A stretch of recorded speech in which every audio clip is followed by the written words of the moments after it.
With a new president in charge comes a new administration. Right now, there's a lot of talk about a new set of rules in Washington under the Trump administration.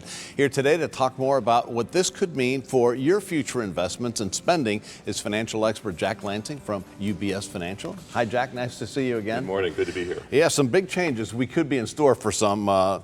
Let's start with tax reform. What might we expect there? Tax reform, we think, is a likely place to start. We have to think there's a difference between corporate taxes and personal income taxes. In the corporate area, a lot of discussion reducing that top rate from 35% down. Trump has talked as low as 15. We think likely 20 to 25% would be a huge impact positive on corporate earnings.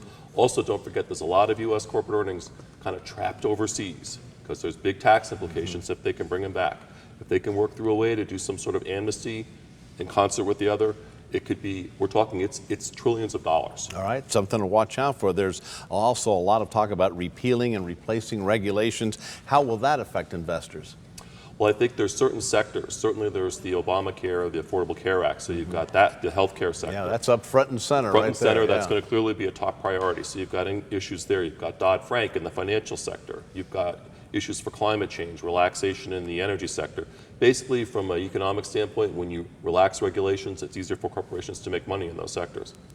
All right, what should we be watching out for in the area of maybe spending on new infrastructure? That was a big key when Mr. Trump was on the campaign trail about rebuilding, and since he's known as a builder, that could be big. Right. No, I think it's very big, Yeah. and I think that we've seen a lot of this big rally we've seen in the market has been in response to that. So Trump is talking about a number somewhere about $1 trillion. We're thinking 300 to 400 billion.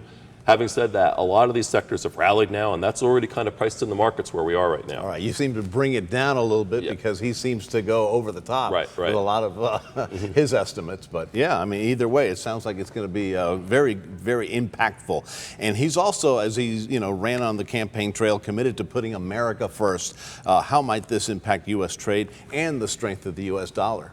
Well, it's going to be interesting to see how this plays out. And I know there's a lot of talk about revisiting a lot of the foreign trade policies that we have. Generally speaking, when you put barriers to trade, it's tough for business. It's harder to make money. And if you start to get into a situation where we see some global trade wars, it's going to strengthen the dollar. The dollar will become strong as a currency of safety. It's harder and harder then for these big U.S. corporations that do business overseas are going to be impacted by that. All right, and lastly, how will my 401k be impacted? I'm sure in your everybody 401k. Out there's going, what? Yeah. Well, I think, ironically, a lot of these larger multinational corporations have really led this rally going in from infrastructure expectations. These are areas that could be impacted. Don't overlook putting a allocation into small and mid-sized U.S. companies. They will not be impacted so much by the strength of the dollar. All right, Jack, good enough. We'll see how the financial matters develop over the next 4 years. All right.